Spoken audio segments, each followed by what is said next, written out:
Baik, selamat sore semuanya. Namo Buddhaya. Apa salamnya tadi? Gimana gerakan tangannya? Belum tahu ya. Ini mesti diajari sama Pak Handaka ya. Baiklah hadirin sekalian, kita akan hari ini kita bersama di BFI atas kerjasama BFI dengan Pasiko Foundation oleh Ibu Lilian Halim. Tepuk tangan dulu buat Ibu Lilian Halim. Ibu mungkin berdiri, Bu. Nah, ini Ibu Lilian Halim, lihat. Wajahnya luar biasa, memang sudah begitu dari sejak beberapa kehidupan yang lalu. Luar biasa, Bu, diteruskan, Bu, akan menjadi orang yang sangat luar biasa. Tahun depan sudah luar biasa. Tahun depan Ibu Lilian Halim berencana, next year Madam Lilian Halim has a plan to collaborate, to make collaboration between Ajahn Brahm and Mingyur Rinpoche tahun depan, 2011. Dan sudah dibicarakan dengan Ajahn Brahm. Bayangkan dengan Ajahn Brahm sendiri aja tadi Mam Handaka bilang ribuan orang, betul? Ya. Kalau dengan berdua Ajahn Brahmawamso dengan Mingyur Rinpoche, ruangan ini Bu Lilian terpaksa beli gedung sebelah. Dijamin tidak muat ya. Ribuan tadi loh, Bang. Ini aja 1.200 ini sampai mentok ke tembok ini. Ya, bagian tembok pahalanya paling banyak ya. Karena dia bisa bersender kan, maksudnya gitu kan. Luar biasa. Tahun depan, next year, we hope that Ajahn, through the Pasiko Foundation, together in collaboration with Buddhist Fellowship Indonesia, we can welcome you again next year. Hopefully that the collaboration between you and Mingyur Rinpoche itu bisa puluhan ribu. Pesan tiketnya mulai hari ini. Betul, belum dicatat. Baiklah hadirin, supaya jangan lama-lama lagi ya. Ajahn Brahm tadi sudah dikenalkan dengan baik oleh Pak Mam Handaka dengan videonya, tapi satu hal. Beliau ini adalah seorang sarjana dari Cambridge University di Inggris. Ingat, masuk Cambridge itu tidak gampang. Tetangga saya satu pun nggak masuk. Nggak serius. Ini Cambridge loh, jangan main-main loh. Ini Cambridge University graduate. Luar biasa. Nah, lahir di Inggris, jadi biku umur 23 tahun. Kelahiran tahun 51. Begitu saya sebut 51, pasti semua langsung menghitung umurnya. 51, he was born in 1951. Artinya berapa tahun? 58 tahun, 59 tahun. Jadi biku umur 23 tahun dari seorang guru yang sangat terkenal di Thailand ya, Ajahn Chah. Kemudian buku beliau ini saya ingatkan kepada Anda, bagi yang belum memilikinya, ini buku yang satu di bawah yang baru. Hore, Guru Si Cacing Datang yang paling baru. Ini buku sudah ditandatangani semua. Kalau sudah ditandatangani berarti ini mantra. Berarti ini mantra. Maaf, bukan beliau yang bilang, saya yang bilang. Ya, saya yang bilang. Sudah ditandatangani. Nah, bagi yang belum nanti di bawah. Nanti selesai acara mohon tertib ya, tidak ada foto, tidak ada tanda tangan buku, karena beliau akan langsung dibawa oleh timnya untuk beristirahat, persiapan malam jam 7. Jam 6 kita mulai makan, jam 7 mulai ya. Jelas ya? Baik, mari kita sambut Ajahn Brahmawamso. Please welcome Ajahn.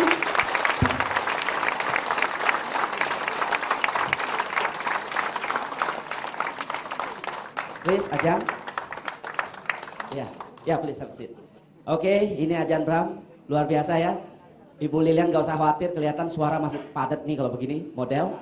Penuh ya. Baik, penerjemah Pak Hendra Wijaya. Silakan. Tepuk tangan untuk Pak Hendra.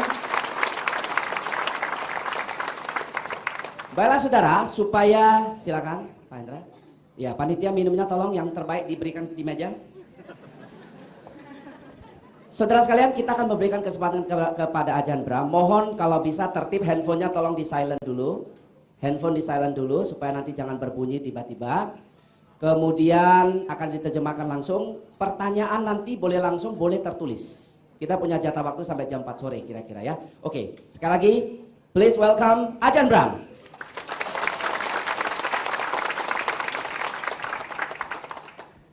About 15 minutes ago, I was told what the title of the talk would be. Kira-kira 15 menit yang lalu saya baru kasih tahu judul dari ceramah ini.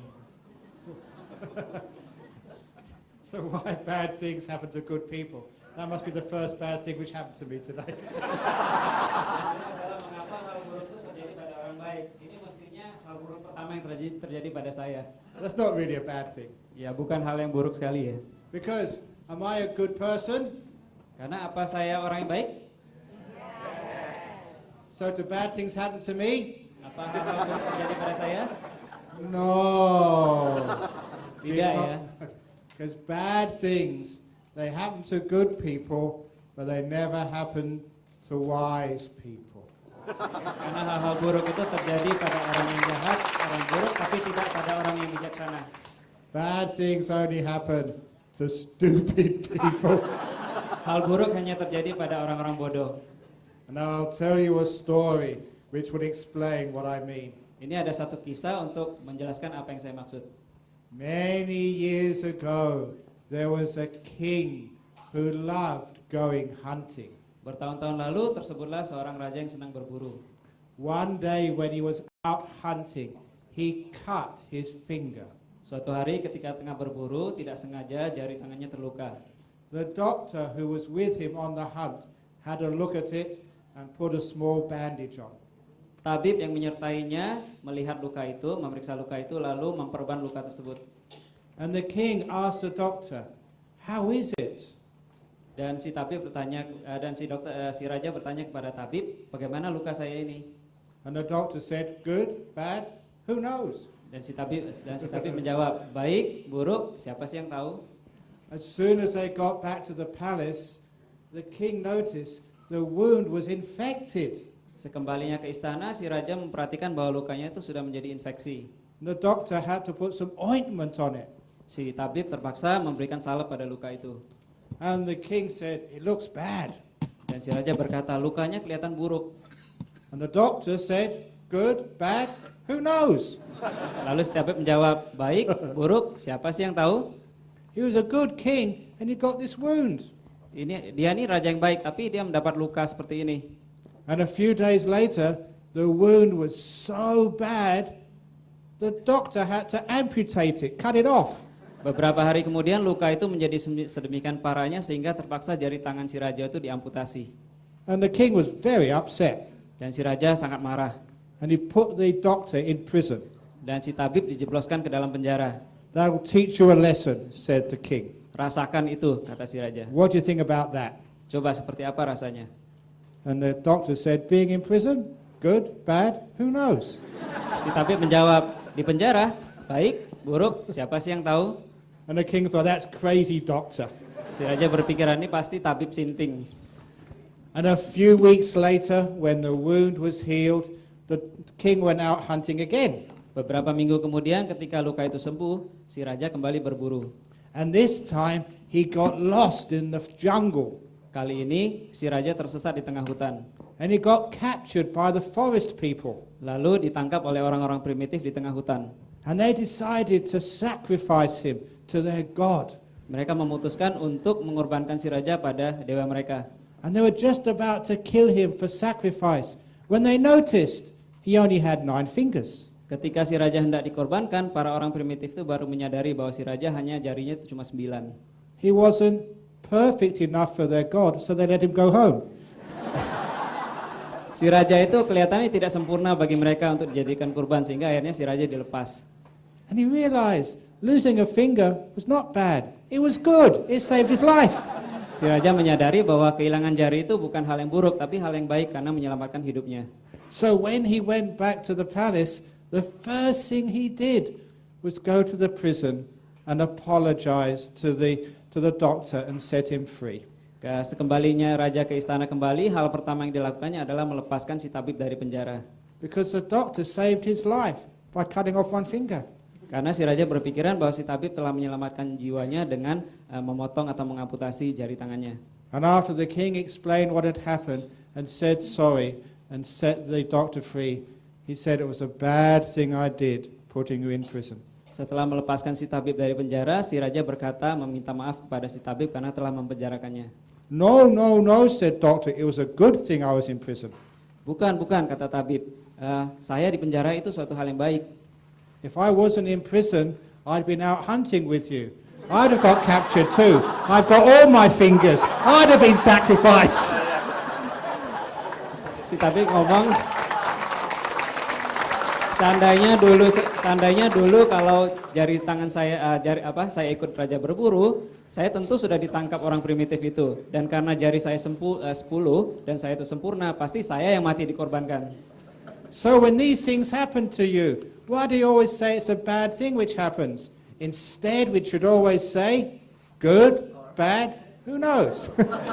Jadi kalau ada hal yang terjadi pada diri kita, termasuk hal buruk sekalipun, selalu kita katakan pada diri kita sendiri. That's Baik, buruk, siapa sih yang tahu? And that's a wise person. So a wise person, they don't say bad things happen. They say, good, bad, who knows? Find out.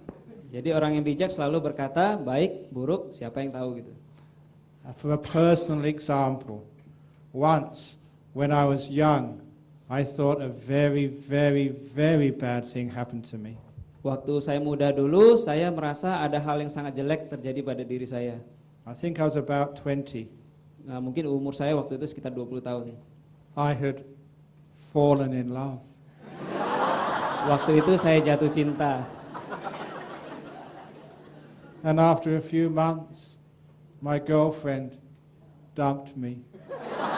Dan beberapa bulan kemudian, pasangan saya itu memutus saya. That was such a bad thing to happen to me, I thought at the time. Alangkah sedihnya terjadi pada saya waktu itu, saya pikir. But now I think, if she hadn't have dumped me, I might never have been a monk. Tapi sekarang saya pikir kalau dulu seandainya dulu pacar saya itu tidak mutusin saya, tentu sekarang saya itu tidak bisa jadi biku. So it's a good thing which happened to me. Jadi itu hal yang baik ya. So I should have said at the time, or you should say at the time, if your boyfriend dumps you, or if your girlfriend goes off with somebody else, or if your husband cheats on you, what should you say? Good, bad. Jadi kalau pacar atau pasangan kita mutusin kita atau menceraikan kita, apa yang mesti kita katakan? Baik, buruk, siapa sih yang tahu? Because we don't know what happens until after we find out more wisdom. Jadi ya karena sebenarnya kita tidak bisa tahu sepenuhnya sebelum kita meneliti dengan kebijaksanaan kita. Because sometimes people come and see me when bad things happen to them. Kadang-kadang ada orang yang meminta nasihat dari saya ketika hal buruk terjadi pada mereka. They come and tell me about all their problems in their marriage. Mereka menceritakan misalnya permasalahan pernikahan mereka. Why do they come and ask me? I've never been married. Kok bisa-bisanya mereka nanya saya kan tidak pernah kawin. And sometimes when they lose their job, they come and tell me all their problems. And I've never had a job. Dan kadang-kadang kalau orang-orang ini dipecat dari pekerjaannya, mereka minta nasihat dari saya. Bahkan aneh, saya kan tidak pernah dipecat. Or when they lose all their money on stock market, I've never had any money. Atau mereka juga kadang-kadang kehilangan uang dalam pasar bursa saham. Saya kan tidak pernah punya uang. Or very often, when somebody dies who they love very much, they come and they cry in front of me. They say, it's such a bad thing, such a tragedy that somebody has died in my family. Atau kadang-kadang kalau ada sanak saudara mereka yang meninggal, mereka juga datang menghadap ke saya dan berkata, alangkah sedihnya karena sanak keluarga saya itu meninggal. And I say, what do you mean a bad thing that somebody has died? Good, bad, who knows? And I tell them this story. Apa maksudnya kalau kamu merasa sedih karena sanak saudaramu meninggal? Karena baik atau buruk, siapa sih yang tahu? Nah ini ada satu kisah. There was a couple in Jakarta.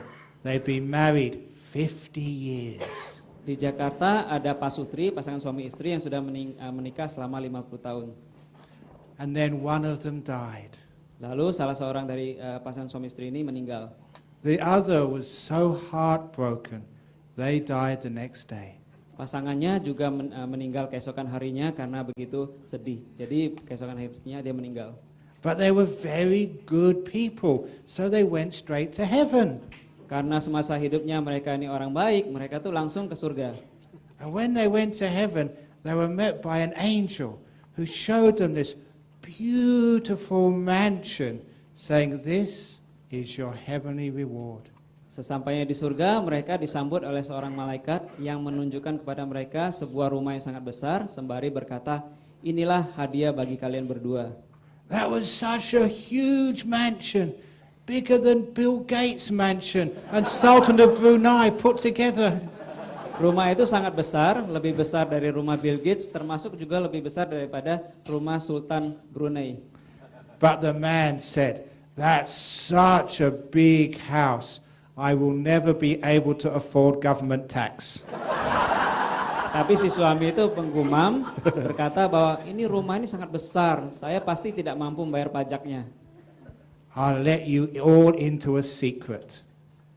Up in heaven, no government and no tax. Rahasianya ini saya kasih tahu, di surga itu tidak ada pemerintah, tidak ada pajak. So then the angel took the couple inside, and inside that mansion there was beautiful chandeliers with diamonds hanging from them. There were plasma screen TVs, 50 foot wide. Di dalam rumah itu si malaikat mengajak mereka masuk, dan di dalam rumah itu terdapat hiasan gantungan lilin yang sangat indah dengan berlian yang bergantungan, dan juga terdapat plasma TV yang selebar 50 kaki atau 15 meter. And if you watch plasma screen TV, if you watch your favorite soccer team, they always would win. They would never lose. It's heaven. Dengan nonton TV seperti ini, kalau kamu muter atau menonton pertandingan sepak bola apapun, tim sepak bola favorit kamu tuh pasti akan selalu menang.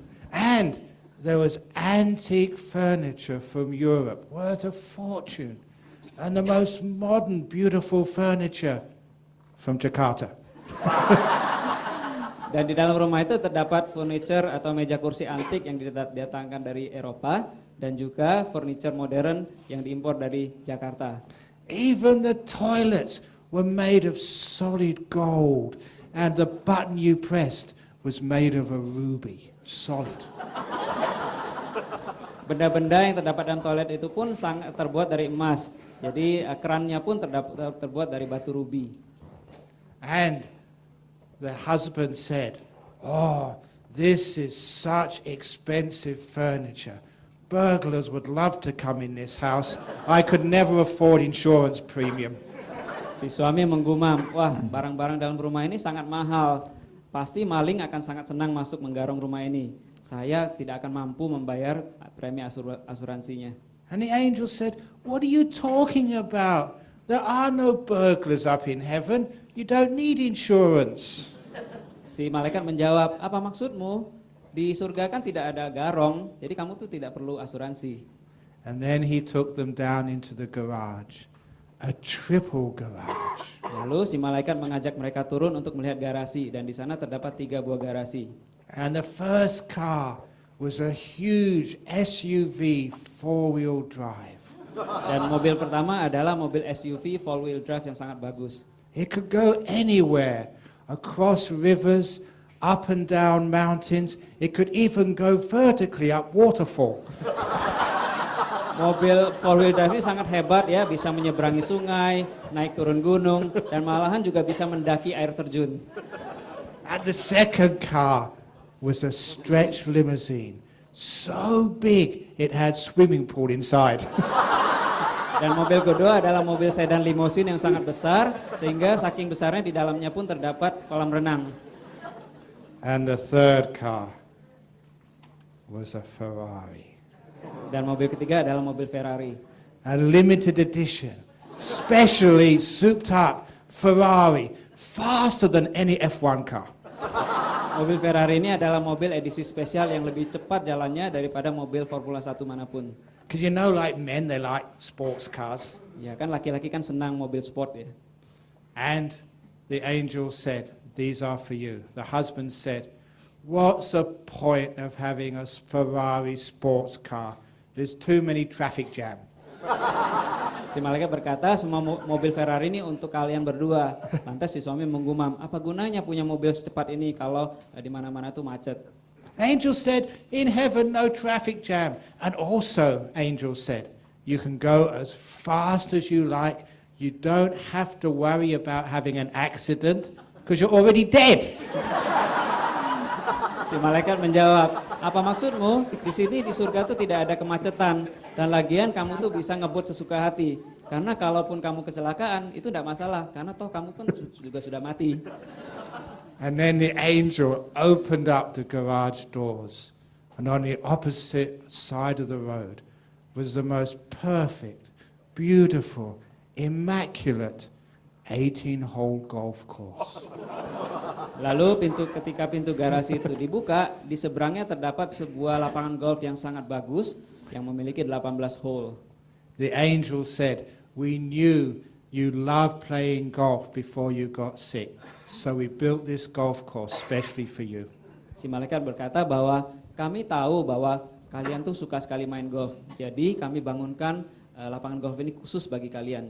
And the angel said, "You remember a few months ago when Tiger Woods had an accident? He hit the tree.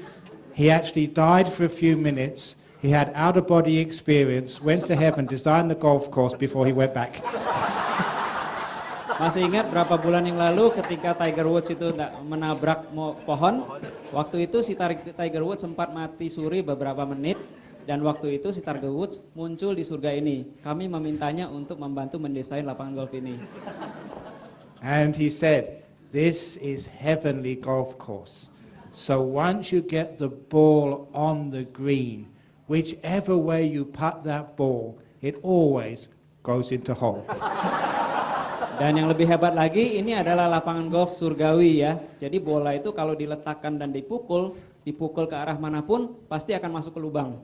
And so the angel left. Oh no, the husband said, "That is a very, very good golf club. Number one, I have to be elected to be a member, and every year I have to pay a lot of money. I will not be able to afford it." Melihat hal itu si suami menggumam, wah tentu keanggotaan golf clubnya itu sangat mahal. Saya tidak akan mampu membayar biaya keanggotaannya. And the angel said, "Sir, there are no fees to pay, and you're already a member. Not a life member, but a death member." Pak, begitu kata si malaikat, Bapak itu tidak usah bayar biaya keanggotaannya, karena Bapak sudah menjadi anggota. Bukan anggota seumur hidup, tapi anggota seumur mati. And then the angel left them, and as soon as the angel left them, the husband started getting so angry at his wife, started shouting at her and scolding her and screaming at her. He was so angry. Begitu malaikat berlalu, si suami lantas berbalik menghadap si istri, lantas mencaci maki dan memarah-marahin si istri. And then the wife asked when he calmed down, "Darling, why are you so angry? You've got your beautiful Ferrari car, and you've got your golf course on the opposite side of the road, this beautiful mansion, and 50-foot plasma screen TV where your football team will always win. Why are you so angry at me?" Begitu malaikat berlalu dan kemarahan si suami sudah reda, si istri bertanya, "Sayang, kamu kan sudah punya rumah yang sangat bagus, punya mobil Ferrari, punya lapangan golf yang bagus. Kok kamu masih marah sama saya?" Because, wife, if it wasn't for all that healthy food, Tai Chi and meditation you taught me, I could have been up here years ago. Masalahnya begini, seandainya dulu kalau saya masih hidup, kamu tuh tidak masakin saya makanan yang sehat-sehat, tidak suruh saya olahraga tai chi, dan saya tuh tidak disuruh meditasi, pasti saya sudah mati duluan bertahun-tahun yang lalu, bisa masuk surga dan main golf seperti ini. So, if somebody dies, is it good or bad? I know, they go to golf club, very good. Jadi kalau ada orang yang meninggal, baik atau buruk, ya kita tahu ya, mereka tuh mungkin naik surga main golf di sana. So, sometimes why do we get upset when somebody dies? Jadi mengapa kita perlu sedih kalau ada orang meninggal? Is it a bad thing which happens to a good person? That could be a good thing. Apakah itu hal yang buruk terjadi pada seorang yang baik? Mungkin saja itu hal yang baik. Which happens to a good person. Yang terjadi pada orang yang baik. Because you know how much I travel, people over in Perth get very afraid that sometimes the plane might go up and never come down again. Kadang-kadang waktu saya terbang, orang-orang teman-teman saya di Perth tuh selalu khawatir jangan-jangan pesawatnya itu meledak dan saya nggak bisa pulang lagi. Because sometimes terrorists, they put explosive in underpants. Karena kadang-kadang teroris tuh menaruh bom di dalam celana dalam mereka. And so when people in Australia said, no, don't go to Indonesia, it's dangerous. Too many underpants with explosives in. Teman-teman saya bilang supaya jangan ke Indonesia karena di Indonesia tuh banyak teroris yang naruh bom di celana dalam mereka. I said, no, if I die or you die in aircraft explosion at 30,000 feet, that's good. Bukan begitu, kata saya. Seandainya saya itu mati dalam kecelakaan ledakan pesawat terbang di tengah udara yang mengudara 30.000 feet tingginya, itu hal yang baik. There are the 3 advantages of dying in terrorist explosion at 30,000 feet. Ada 3 keuntungan mati di tengah ledakan pesawat terbang yang tengah mengudara 30.000 feet tingginya karena ulah teroris. The first benefit is instant cremation. You don't have to get funeral director, make booking, get all your family and do all. It takes so much headache when somebody dies. This is done instantly, efficient. Keuntungan pertama itu adalah pembakaran mayat yang seketika. Ya, jadi kita tidak perlu susah payah suami atau istri kita atau saudara kita datang untuk mengkremasi atau membakar mayat kita. Langsung. Benefit number 2. How expensive are funerals? You have to pay all the monks to chant. You have to feed all your relations. Sometimes even people you don't know come and eat your food. Keuntungan kedua ya. Kan kalau membakar mayat atau penguburan tuh biayanya itu sangat mahal, ya. Biayanya sangat mahal. Kita juga kadang-kadang harus kasih makan orang yang datang ke sana yang tidak kita kenal. But if you die in terrorist explosion at 30,000 feet, you pay nothing. Actually, your family get money from aircraft company. Malahan kalau kita mati, kita tuh tidak perlu bayar apapun dan malahan kita dapat pesangon dari maskapai pesawat terbang itu. And the best advantage of all, the best, number 3, if you die at 30,000 feet, you're so close to heaven, it's easy to go the rest of the way. Keuntungan ketiga adalah, ini keuntungan paling besar, kalau kita mati di ledakan udara 30.000 kaki tingginya, kita tuh berada dekat sekali dengan surga, sehingga gampang ke sana. So, is it a bad thing if you die at 30,000 feet? No, it's a good thing. Jadi kalau kita mati di tengah ledakan pesawat seperti itu, apa itu hal yang buruk? Enggak ya, itu hal yang baik. So already you've understood that sometimes we say a bad thing has happened to a good person. And it's only because we've been stupid. Actually, if we're wise, good things happen to wise people. Jadi kalau ada hal buruk yang kita anggap terjadi pada orang yang baik, itu sebenarnya salah. Karena dengan kebijaksanaan, dengan nalar kebijaksanaan kita tahu bahwa itu sebenarnya hal yang baik. Because wise people know how to use whatever life gives you and turn it into something good, positive and beneficial. Karena orang bijak itu tahu caranya memanfaatkan segala hal yang terjadi pada dirinya untuk dijadikan hal yang bermanfaat bagi dirinya sendiri. Because what people think is a bad thing is like this story I tell in Australia very, very often. Jadi hal ini mirip seperti kisah yang akan saya ceritakan ini yang terjadi di Australia. It's like when you leave this place, you leave the temple, on the way out, you tread in dog poo and get it all over your shoes. Jadi misalnya kalau kita meninggalkan tempat ini atau barusan meninggalkan wihara dan kebetulan kita tidak sengaja menginjak kotoran anjing. But if you tread in dog poo and you're a Buddhist, you should always take the dog poo home.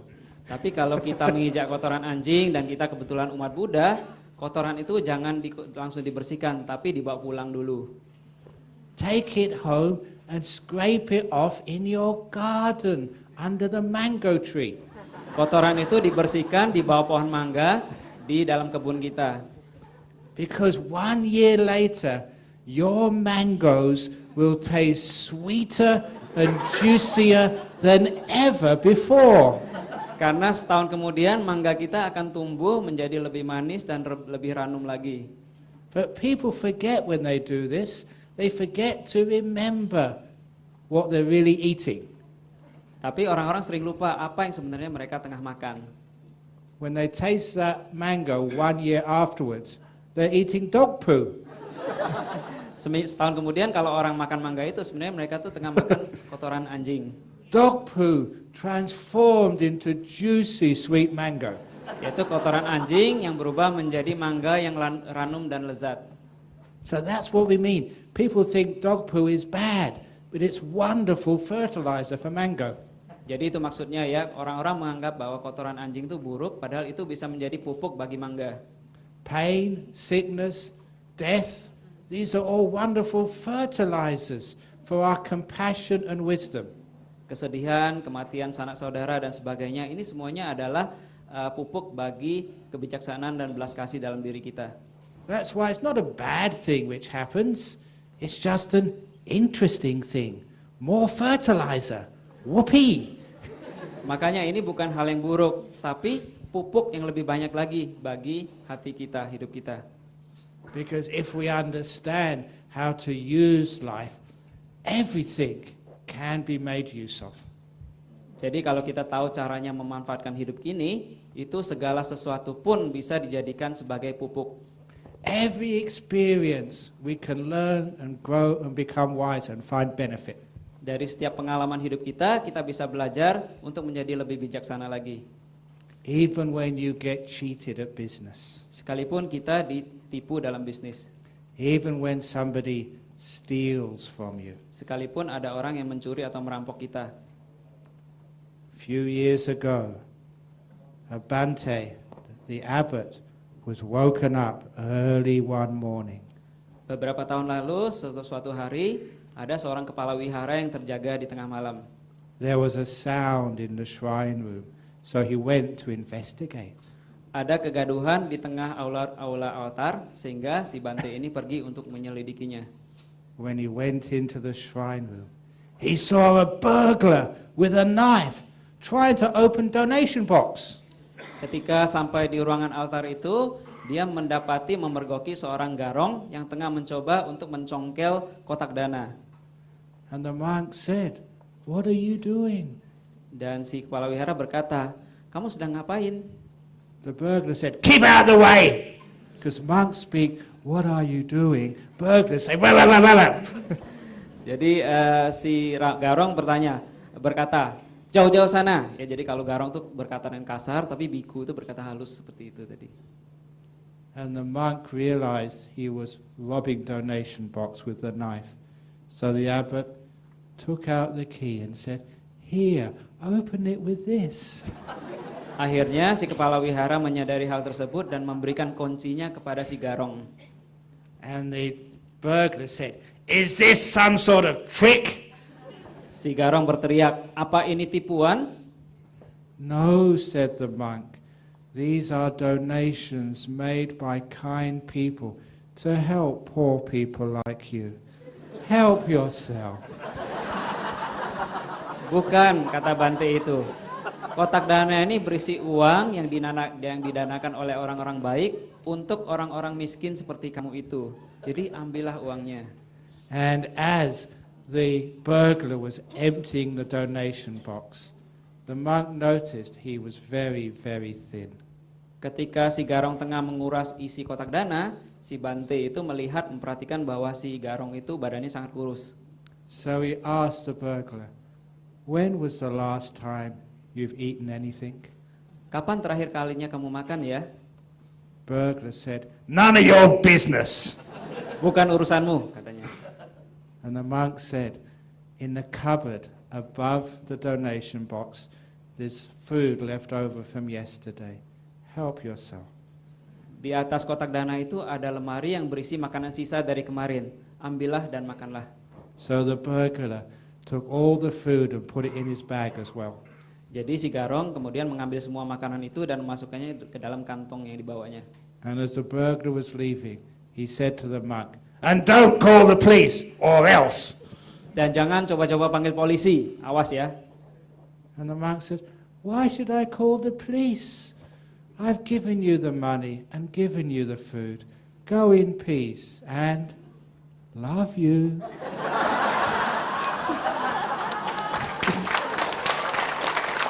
Jadi si kepala wihara berkata, apa gunanya saya panggil polisi? Kan uangnya sudah saya kasih, makanannya sudah kamu makan, pergilah dengan damai. Love you. 1 week later, the burglar was arrested, robbing another person's house, and he was put in jail for 10 years. Seminggu kemudian si garong yang sama tertangkap oleh polisi dan dijebloskan ke dalam penjara karena merampok rumah lainnya. 1 week after he was released, the monk woke up early in the morning. He heard a sound in the shrine room. Seminggu setelah si garong dilepas dari penjara, lagi-lagi si kepala wihara terjaga di tengah malam karena mendengar kegaduhan dari ruang altar. When he went to investigate, it was the burglar again. Ketika diselidikinya, kembali dipergokinya si garong yang sama itu. The burglar said, "Do you remember me?" Apa masih ingat sama aku? Kata si garong. The monk said, "Yeah, I remember you. Here's the key." Ya, masih ingat. Nih kuncinya, ambil. And the burglar said, "No, I don't want the key." Si garong berkata, enggak, saya enggak mau kuncinya. He said, "Every day for 10 years when I was in prison, I couldn't stop thinking about you." Setiap hari selama 10 tahun terakhir ini di penjara, saya tidak bisa berhenti memikirkan kamu. You were the only person in my whole life who's ever been kind to me and trusted me. Kamulah satu-satunya orang dalam hidupku yang pernah berbaik hati dan mempercayai diriku. I've come here to steal again, but not money. Aku datang untuk mencuri lagi, tapi bukan mencuri uang. This time I've come to steal the secret of your wisdom and compassion. Please make me a monk. Ya, kali ini aku datang untuk mencuri rahasia dari kebijaksanaan dan belas kasihmu. Jadi, tahbiskanlah aku sebagai biku. Go on.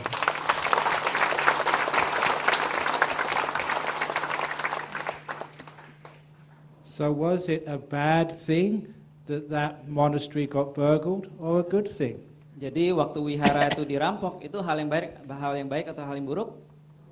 It's a good thing, because he lost a bit of money but got a monk. It was very good investment. Itu hal yang baik ya. Wihara itu kehilangan sedikit uang, tapi hasilnya ada seorang yang jadi biku. Itu investasi yang baik. So sometimes when a bad thing happens, look at it like that. It's an investment. Jadi lain kali kalau ada hal buruk yang terjadi, anggaplah itu hal yang baik, suatu investasi. It's an investment in Karma Stock Exchange. Jadi itu adalah investasi dalam stok karma. And Karma Stock Exchange always goes up, up, up, up, up, up, up, up, up, up, up, up. Dan bursa saham dari karma itu selalu nilai itu naik terus, tidak pernah turun. Because you're being kind, you're being generous, you're forgiving. Ya, jadi kita perlu berbaik hati, memaafkan, dan berdana. And that means that always good things must come back to you. Jadi itu artinya seluruh hal yang baik pasti akan kembali pada diri kita sendiri. So when a bad thing happens to you, don't think of it as a bad thing. Look at it as an investment option. Jadi kalau ada hal buruk yang terjadi pada diri kita, jangan anggap itu sebagai sesuatu yang buruk. Anggap saja ini sebagai opsi investasi. Yeah, I think they call it stock options. Ya, stock option. So invest. Jadi selalu investasi ya. And that way, bad things, they don't happen. It's just stock options come to you. You can cost you a bit of money, but still you get lots of good karma back in the long run. Jadi jangan anggap itu sebagai hal yang buruk yang terjadi ya. Anggap saja itu kita lagi membeli stock option ya. Kita sedang kehilangan uang sedikit saja. And that way we realize that these things we call bad things, they're not really bad things after all. Dengan demikian kita bisa sadar bahwa hal-hal yang selama ini kita anggap buruk itu sebenarnya bukan hal yang buruk. Like for example, many people get cancers. Jadi contohnya ada saja orang lain yang mungkin menderita kanker. Is that a bad thing that you get a cancer? Kalau kita kena kanker, apa itu hal yang buruk? Now, it's very easy to say good, bad, who knows. But a person who has a cancer say, that's stupid, it's bad, it hurts. Kalau kita yang tidak kena kanker tuh gampang saja ngomong baik atau buruk siapa yang tahu gitu ya. Tapi kalau kita orang yang kena kanker itu sendiri tuh pasti nganggap itu pendapat yang bodoh gitu. But many people I've known, yeah, it hurt and it was very dangerous and very frightening.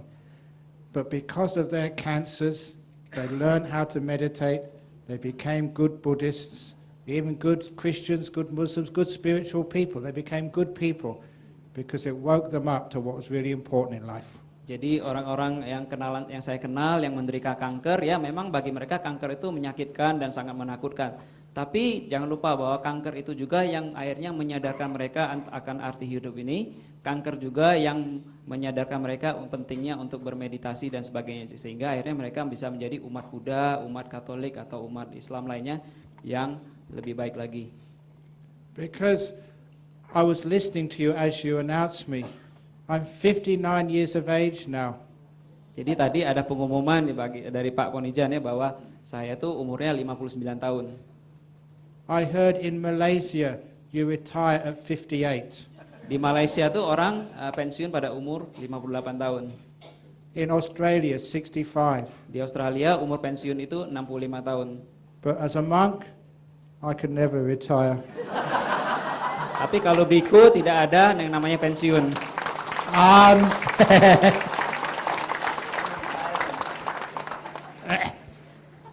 So if I get cancer and die, whoopee! Jadi kalau saya kena kanker lalu mati, ya bahagia aja gitu. And if I get sick, oh, it's wonderful getting sick as a monk. Jadi kalau saya sakit, rasanya itu enak sekali sakit kalau lagi sakit sebagai biku. It's the only time I don't have to come to Indonesia, Malaysia, Singapore, Thailand to give a talk. Kalau saya sakit itu berarti saya tidak usah datang ke Indonesia, Malaysia, dan Singapura untuk memberikan ceramah dharma. I can just sleep all day when I'm sick. Saya bisa tiduran sepanjang hari gitu. You know, as a monk, I love going to dentist. Sebagai biku, saya tuh senang pergi mengunjungi dokter gigi. Because it's the only time I get into this beautiful chair. And because people put so much stuff in my mouth, they can't ask me any question. Saya tuh paling senang ke dokter gigi karena kalau di dokter gigi, mulut saya tuh dipenuhi dengan sedemikian banyaknya benda sehingga orang-orang tuh pasti tidak bisa bertanya pada saya. They can't ask me to sign book. Mereka tidak mungkin nyuruh saya nanda tangani buku. You know, I was traveling to United States about 2 years ago. And I was very, very tired because I was talking many talks. 2 tahun yang lalu ketika pergi ke Amerika, waktu itu saya merasa capek sekali setelah memberikan banyak ceramah dharma. And I was transit in Singapore airport. Waktu itu saya pesawatnya transit di Singapura. Unfortunately, I got so many disciples who work in Singapore airport, they were waiting at the gate to meet me. Nah, sialnya waktu itu banyak sekali siswa saya yang bekerja di airport Singapura dan mereka itu tengah menunggu saya. To ask me question and take photo. Mereka menanyain saya dan berfoto bersama saya. I was so tired. Saya merasa sangat letih waktu itu. I wanted some peace. Saya pingin damai. So I told them, I need to go toilet. Jadi saya bilang, saya perlu ke toilet. I thought at least in the toilet, a monk can take rest. Paling tidak di toilet saya itu bisa beristirahat. But as soon as I went into the toilet in Singapore airport, they have toilet attendant. Tapi waktu saya masuk ke toilet, di toilet pun ada penjaga toilet.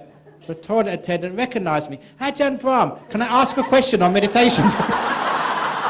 Rupanya si penjaga toilet itu kenal juga sama saya, lalu menanyain saya tentang cara-cara bermeditasi. Inside the toilet. Sekalipun di toilet. Is that a good or bad thing which happened? Jadi yang terjadi itu baik atau buruk? No, it was a good. It was a good thing, because that man, he asked for, he wanted to give donation, but I said monks don't accept money, and I didn't have an attendant with me in toilet, obviously. So he got a piece of toilet paper, and I wrote out address of monastery. Jadi rupanya waktu itu si penjaga toilet itu hendak memberikan dana, tapi karena saya itu tidak bisa menerima uang sebagai biku, saya memberikan atau menuliskan alamat dari wihara saya di Australia. 1 week later, we got $20. Seminggu kemudian kami menerima kiriman uang $20. So it's a very good thing. He got some teachings on meditation, monastery got some money, he got good karma. Everyone won. Jadi itu hal yang baik ya, karena akhirnya orang itu bisa berdana, berbuat karma baik, dan wihara kami mendapatkan dukungan dana $20. Hal yang baik juga. So really it is one's wisdom. If one is wise, there's no such thing as a bad thing which happens. Jadi memang yang penting itu adalah kebijaksanaan. Kalau kita bijaksana, maka rasanya tidak ada hal buruk pun satupun yang bisa terjadi pada diri kita. There are always interesting things which we can learn from. Segalanya itu hanya hal menarik yang bisa kita pelajari atau kita ambil hikmahnya. And I can't resist telling this next story because in places like Indonesia, people are so afraid of ghosts. They think if a ghost comes, that's a very bad thing to happen. Dan saya ini tidak sabaran lagi pengen cerita mengenai cerita berikut ini, yaitu cerita mengenai hantu. Soalnya orang-orang di Indonesia itu paling takut sama hantu. Are you scared of ghosts? Kalian takut sama hantu? No, they're not afraid. Can we turn the lights down first and see? Coba lampunya dimatikan ya biar ceritanya serem gitu. Ya matikan coba. So if you meet a ghost, this is what you should do. Kalau kita ketemu hantu, ini yang mesti kita lakukan.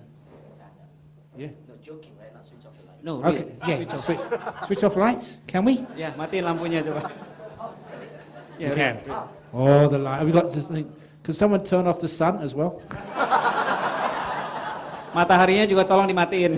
Ah. Okay. This is a story of tsunami ghost. Nah, ini adalah kisah tentang hantu tsunami. 3 days after tsunami, 3 hari setelah tsunami in Thailand, di Thailand, a girl had a dream about a Pule ghost. 3 hari setelah terjadinya bencana tsunami, ada seorang wanita yang bermimpi tentang sesosok hantu bule. This young Pule girl came. Her hair was a mess. Her body bruised and cut with blood oozing down her body. And her clothes were torn. Dalam mimpinya si hantu bule yang gadis hantu bule itu tampak begitu keadaannya mengenaskan. Mukanya berlumuran darah, rambutnya aut-autan, dan bajunya juga compang-camping. She said, "Help me. Help me." Si hantu itu merintih-rintih minta tolong seperti itu tuh. Help me. I'm dead. Ya, aku sudah mati katanya. She said, I was on Phi Phi Island when the big wave hit me. I'm dead. Waktu tsunami itu terjadi, saya sedang berada di Pulau Pipi. Saya sekarang sudah mati. Right now, she said, my corpse is being put in a temple on Phuket Island. This is my name. This is a temple. Help me, please. Si hantu itu bilang bahwa saat itu mayatnya sudah ditemukan dan diletakkan di sebuah wihara di Phuket. Hantu itu merintih-rintih minta tolong. I want Buddhist cremation, but I don't want my mother to see me like this. Aku ingin pembakaran mayat secara Buddhis, tapi aku tidak ingin mamaku melihat keadaanku seperti ini. Can you contact my mother? Tell her I'm dead. Tolong hubungi mamaku dan katakan padanya, aku sudah mati. And tell her to come to Thailand after the cremation to take my ashes back home. Dan katakan pada mamaku untuk datang ke Thailand setelah pembakaran mayat itu selesai untuk mengambil abuku. And here's my mother's telephone number. Bye-bye. Dan ini nomor telepon mamaku. Bye-bye. And then the girl woke up. Lalu si wanita Thailand itu terjaga. She woke up her husband, who was Pule, from England. Suami wanita Thailand itu juga seorang bule dari Inggris. And when he heard the whole story, that number was a real London telephone number. So he called it. Ketika melihat dan mendengar tentang nomor telepon itu, si suami itu lantas tahu bahwa memang nomor telepon itu asli nomor telepon London. Jadi akhirnya nomor telepon itu dihubungi. It was middle of the night in Thailand, late in the afternoon in England. An old woman picked up the phone. A woman who was worried about her daughter who went on holiday in Phi Phi Island. It was all exactly true. Waktu itu sedang tengah malam di Thailand, tapi sore hari di Inggris. Dari seberang telepon terdengar suara seorang wanita tua yang memang merupakan mama dari hantu itu. Mama dari hantu itu memang dari dulunya sudah merasa mendapat firasat bahwa si anaknya itu sudah meninggal. So the mother cried, and then understanding what her daughter wanted, agreed that this couple would arrange the Buddhist funeral in Phuket, and she would come as soon after to pick up the ashes. And that's what happened. Si mama menangis mendengar cerita itu, tapi si mama akhirnya mengerti keinginan putrinya. Jadi dia mengizinkan pasangan suami istri Thailand itu untuk melakukan pembakaran mayat di Thailand, dan dia akan mengambil abu yang dari pembakaran itu setelah selesai.